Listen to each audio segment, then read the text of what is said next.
అందరికీ నమస్కారం. హత్యా రాజకీయాలు, పగలు ప్రతీకారాలు,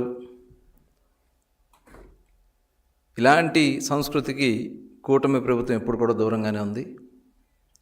ఈరోజు పల్నాడులో జరిగినటువంటి వ్యక్తిగత కక్షలను తీసుకొచ్చి రాజకీయం చేయాలనే ఒక దుర్మార్గమైనటువంటి ఆలోచన వైసీపీ చేయటం నిజంగా చాలా దురదృష్టకరం.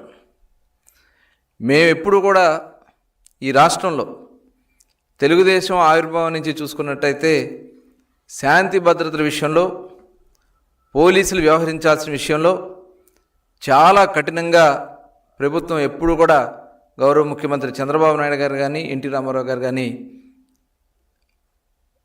ఎవరైతే కుట్రదారులు ఉన్నారో అణిచివేసినటువంటి సందర్భాలు ఉన్నాయి.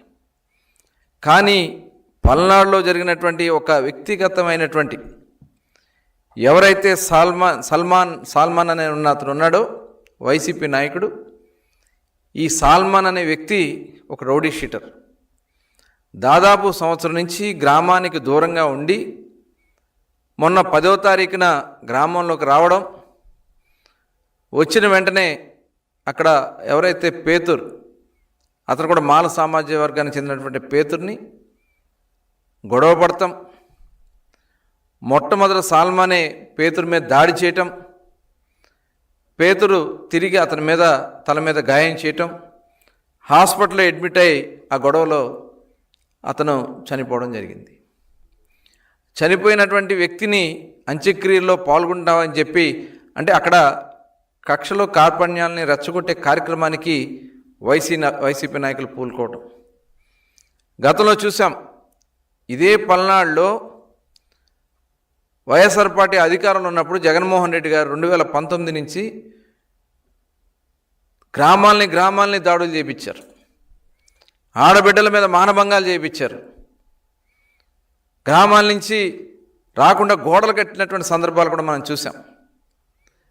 ఇవాళ అటువంటి ఆ గ్రామాల్లో చాలా ప్రశాంతత వాతావరణం ఉంటే మళ్ళీ కక్షలో రెచ్చగొట్టే కార్యక్రమానికి వైసీపీ నాయకులు దిగటం, ఇది నిజంగా చాలా దురదృష్టకరం. ఇలాంటి సంస్కృతి గతంలో కూడా చూసాం. ఇదే జగన్మోహన్ రెడ్డి గారి ప్రభుత్వంలో మరి అక్కడ జల్లయ్య మీద హత్య చేయటం, తోట చంద్రయ్య పేక్ కోసేయటం, ఇవన్నీ బీసీల మీద మీరు చేసినటువంటి దాడులు ఈ రాష్ట్రం మర్చిపోయింది అనుకుంటున్నారా జగన్మోహన్ రెడ్డి గారు? ఇవాళ ప్రతిదీ రాజకీయం చేయాలనే ఒక దుర్మార్గమైనటువంటి ఆలోచనతో ఇవాళ జగన్మోహన్ రెడ్డి గారు, వైసీపీ నాయకులు బయలుదేరుతున్నటువంటి పరిస్థితి చూస్తూ ఉంటే చాలా చాలా దుర్మార్గమైనటువంటి కార్యక్రమాల్ని మనం అందరూ కూడా ప్రతి ఒక్కరూ కూడా ప్రశ్నించాల్సినటువంటి అవసరం ఉంది. పల్నాడు చరిత్రలో జగన్మోహన్ రెడ్డి గారు పిన్నెల్లి గ్రామంలో 100 మందిని కాళ్ళు చేతులు ఎరగొట్టి వాళ్ళు చేసినటువంటి ఆ దుర్మార్గాలన్నీ ఇంకా ప్రజలు మర్చిపోతారు అనుకుంటున్నారా అని చెప్పి నేను ఈ సందర్భంగా అడుగుతా ఉన్నా. మరి అక్కడ దుర్గా కిషోర్ ఎవరైతే మాచర్లో అక్కడికి వెళ్ళినటువంటి తెలుగుదేశం పార్టీ నాయకుల మీద పెద్ద పెద్ద దొంగలతో దాడి చేసి హత్య చేయాలనే ప్రయత్నం చేసినటువంటి విషయం,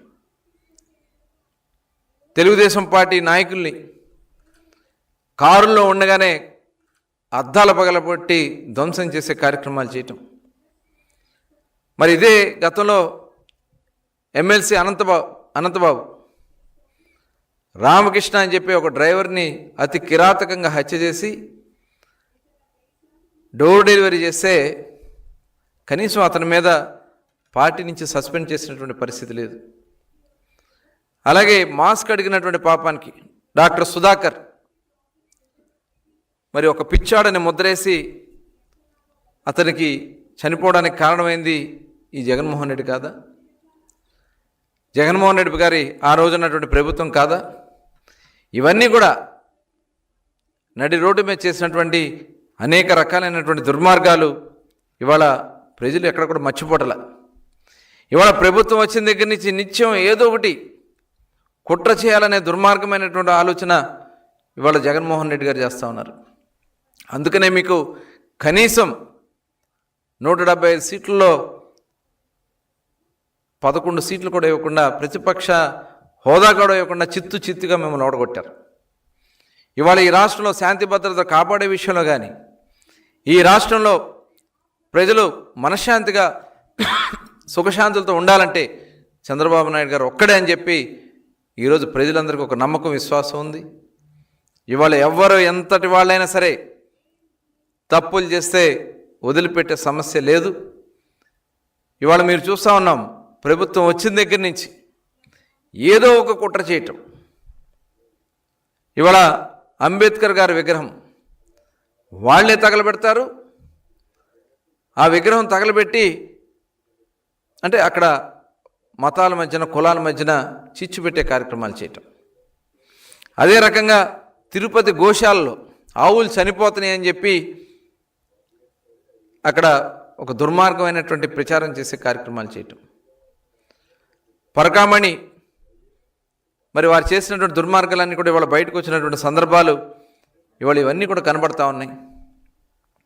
తిరుపతి మరి క్యూ లైన్లో కావాలని చెప్పి కెమెరాలు పెట్టించి వీడియోలు తీపిచ్చి తప్పుడు ప్రచారం చేయాలని కార్యక్రమాలు చేయటం. మరి నిన్న కాక మొన్న చూసాం, మందు బాటిళ్ళు, ఖాళీ బాటిల్స్ తీసుకెళ్ళి అక్కడ మద్యం విపరీతంగా ఏరులై పారుతుందని ఒక తప్పుడు ప్రచారం చేయడానికి చేస్తే అవన్నీ కూడా సీసీటీవీ కెమెరాల్లో మొత్తం కూడా రికార్డ్ అయి కుట్రదారులు ఎవరైతే అక్కడ కరుణాకర్ రెడ్డికి సంబంధించినటువంటి వాళ్ళ శిష్యులు ఈ కార్యక్రమం చేశారని చెప్పి ఆ సాక్షి దాంట్లో పనిచేసే వ్యక్తులని చెప్పి క్లియర్గా బయటపడింది. ఒకటి కాదు, పాస్టర్ ప్రవీణ్ అతను రోడ్డు ప్రమాదంలో చనిపోతే దాన్ని ప్రభుత్వం మీద బురద జల్లే కార్యక్రమాలు చేయటం. ఇదంతా కూడా ఒక ఉద్దేశపూర్వకంగా ఈ రాష్ట్రంలో కులాల మధ్యన, మతాల మధ్యన, ప్రాంతాల్లో విధ్వంసాలు సృష్టించాలి, ఈ రాష్ట్రం శాంతి భద్రత లేకుండా చేయాలని ఒక దుర్మార్గమైనటువంటి కుట్ర ఇవాళ వైఎస్ఆర్ పార్టీ, జగన్మోహన్ రెడ్డి గారు చేస్తూ ఉన్నారు. కూటమి ప్రభుత్వం ఎట్టి పరిస్థితుల్లో కూడా ఇలాంటి సంస్కృతిని ఎప్పుడు, ఆనాడు మనం అన్న నందమూరి తారక రామారావు గారికి చూసుకున్నా హైదరాబాదులో మత కల్లోలాల్ని అణిచినటువంటి ఘనత తెలుగుదేశం పార్టీది. ఈ రాష్ట్రంలో మరి అనేక సందర్భాల్లో జరిగినటువంటి దుర్మార్గమైనటువంటి కార్యక్రమాలు, పిల్లల మీద దాడులు చేసిన ఇమీడియట్గా వాళ్ళ మీద యాక్షన్ తీసుకోవడం. ఖచ్చితంగా ఇలాంటి కుట్రలు శాంతి భద్రత కాపాడుతున్న విషయంలో ప్రభుత్వం చాలా సీరియస్గా ఉంది. ఒక ఉద్దేశపూర్వకంగా తప్పుడు ప్రచారాలు చేసి ప్రభుత్వాన్ని అబాసుపాలు చేయాలని ప్రయత్నాలు చేస్తే ఎవరిని వదిలిపెట్టే సమస్య లేదు. ఎవరు కుట్రలు చేసే వాళ్లే దాంట్లో ఇరుక్కుంటారనేది మొత్తం కూడా మొన్న మద్యం స్కామ్లో కూడా చూసాం. ఏ రకంగా జోగి రమేష్ గారు వాళ్ళ బృందాలు చేసినటువంటి కార్యక్రమాలు చూసాం. మొత్తం వాస్తవాలన్నీ కూడా బయటకు వస్తున్నాయి. ఈ ప్రభుత్వం మీద ప్రజలకు ఒక విశ్వాసం ఉంది.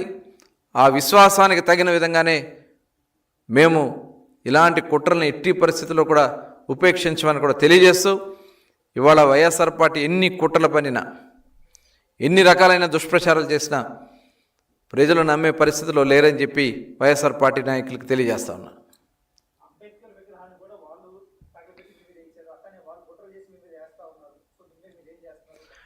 అందుకని ఇప్పుడు ప్రతిదీ కూడా, ఎందుకంటే దాన్ని వాంటెడ్గా సోషల్ మీడియాలో పెట్టి ఆ సోషల్ మీడియా ప్రచారం చేసి ఆ వర్గాల్లో ఒక దుర్మార్గమైనటువంటి ఆలోచన చేస్తున్నారు. అందుకనే ఇవాళ సీసీ కెమెరా రాష్ట్ర వ్యాప్తంగా అన్ని ప్రాంతాల్లో కూడా సీసీ కెమెరాలు ఏర్పాటు చేశాం.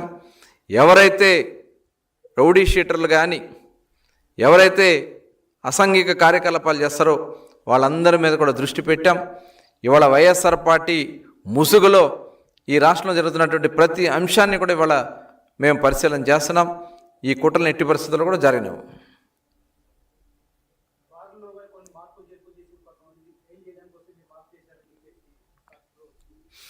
ఇవాళ ఒక మద్యం విధానం గత ప్రభుత్వంలో చూసాం. గత ప్రభుత్వంలో మద్యాన్ని వాళ్ళ కబంధ హస్తాల్లో పెట్టుకుని బ్రాండ్లన్నీ రానివ్వకుండా, మల్టీనేషనల్ కంపెనీలని బెదిరించి వాళ్ళకి ఇవ్వాల్సినటువంటి డబ్బులు కూడా ఇవ్వకుండా ఆ బార్లని, ఆ వైన్ షాపుల్ని ఏఆర్టీ అని చెప్పి అదనపు ట్యాక్స్ వేపేసి ఆ ట్యాక్స్లన్నీ కూడా ప్రజల నుంచి వసూలు చేసినటువంటి సందర్భాలు గత ప్రభుత్వంలో చేశారు. ఇవాళ అవన్నీ కూడా ఒక మంచి పాలసీ తీసుకొచ్చాం. పక్క రాష్ట్రాల్లో ఉన్నటువంటి బ్రాండ్లన్నీ కూడా ఇక్కడ తీసుకొచ్చాం. ధరలు కూడా పక్క రాష్ట్రాలతో కూడా సమానంగా ఉండే విధంగా, అక్కడికంటే తక్కువ ఉండే విధంగానే చేయగలిగాం. దానివల్ల సామాన్య ప్రజలకి క్వాలిటీతో కూడుకున్నటువంటి లిక్కర్ 99 రూపాయలకి ఇవాళ మేము అందిస్తున్నాం. ఇవాళ ఏఆర్టీ ఏదైతే ఉందో అది తొలగించడం వల్ల ఇవాళ ప్రజలకి ఎక్కడ కూడా ఇందులో ఇబ్బంది వచ్చే పరిస్థితి అయితే ఉండదు. అలాగే ఈరోజు మైక్రో బ్రూవరీ గురించి కూడా వాళ్ళు మాట్లాడుతూ ఉన్నారు. ఈ రాష్ట్రంలో టూరిజం పెరుగుతూ ఉంది. అలాగే మరి ఎవరైతే అక్కడ గ్రామాల్లో కానీ పట్టణాల్లో ఉన్నటువంటి కొత్తగా పెరుగుతున్నటువంటి సిటీస్లో కొన్ని రిక్వైర్మెంట్స్ ఉన్నాయి. దానికి తగిన విధంగా ప్రోత్సహిస్తున్నాం తప్ప ఎక్కడా కూడా మద్యాన్ని మరి ఈ రాష్ట్రంలో పెట్టడానికి ఎలా అయితే కొన్ని బ్రాండ్స్ని, బీర్ని గత ప్రభుత్వంలో అసలు బీర్ అనేది లేకుండా చేశారు. ఆ బీర్ బ్రాండ్స్ కొంతమంది ఒక వాంటెడ్గా చేసినటువంటి సందర్భంలో ఇక్కడ మైక్రో బ్రూవరీలకి మరి రిక్వైర్మెంట్ ఉంది కాబట్టి వాటికి మాత్రమే అనుమతులు ఇస్తడం జరుగుతుంది. ఏదైనా సరే మొత్తం పారదర్శకంగా ఎక్కడ ఏది ఇబ్బంది లేకుండా, ప్రజలకు ఎక్కడా కూడా ఇబ్బంది రాకుండా చేసే కార్యక్రమాన్ని మాత్రమే చేయడం జరుగుతుంది.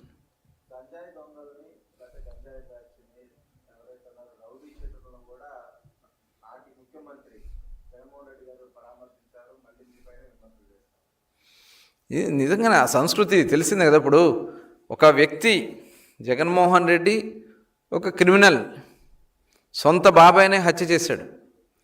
సొంత బాబాయినే మరి ఏ రకంగా చేసి చంద్రబాబు నాయుడు గారి మీద నారాసుర రక్త చరిత్ర అని చెప్పి బురద జల్లే కార్యక్రమం చేశారు.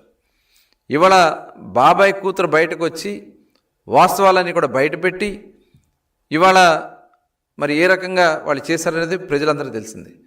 ఆయన సంస్కృతి ప్రోత్సహించడం, ఆ రోజున ముఖ్యమంత్రిగా ఉన్నప్పుడు కూడా అసెంబ్లీలో ఎవరైతే తిట్టారో వాళ్ళకి తీసుకెళ్ళి మంత్రి పదవులు ఇవ్వడం, ఎవరైతే తెలుగుదేశం పార్టీ కార్యాలయం మీద దాడులు చేశారో వాళ్ళకి అందనాలు ఎక్కించడం, చంద్రబాబు నాయుడు గారి ఇంటి మీద దాడి చేసిన వాళ్ళని తీసుకెళ్ళి మంత్రి పదవులు ఇవ్వడం, ఇవన్నీ కూడా జగన్మోహన్ రెడ్డి ఒక అరాచకాల్ని పెంచి పోషించినటువంటి వ్యక్తి. ఇవాళ అదే సంస్కృతిని రప్ప తప్పేంటని మాట్లాడుతూ ఉన్నాడు ఆయన. ఎందుకంటే ఒక నాయకుడు వ్యవహరించాల్సినటువంటి విధానమేనా? రక్తాభిషేకాలు, కోళ్ళు కోసి లేకపోతే మూగజీవుల్ని నరికి ఆ రక్తాల్ని చేయటం అనేది ఒక రాక్షస సంస్కృతి. మానవులు ఎవరు కూడా చేయరు. అలాంటి తప్పే ఉందని మాట్లాడుతున్నటువంటి సంస్కృతి. నిజంగా ప్రజలు కూడా అందుకనే చిత్తుగా ఓడగొట్టారు. ఇంకా శాశ్వతంగా భూస్థాపితం అయ్యే పరిస్థితి వైఎస్ఆర్ పార్టీకి ఉంటుంది.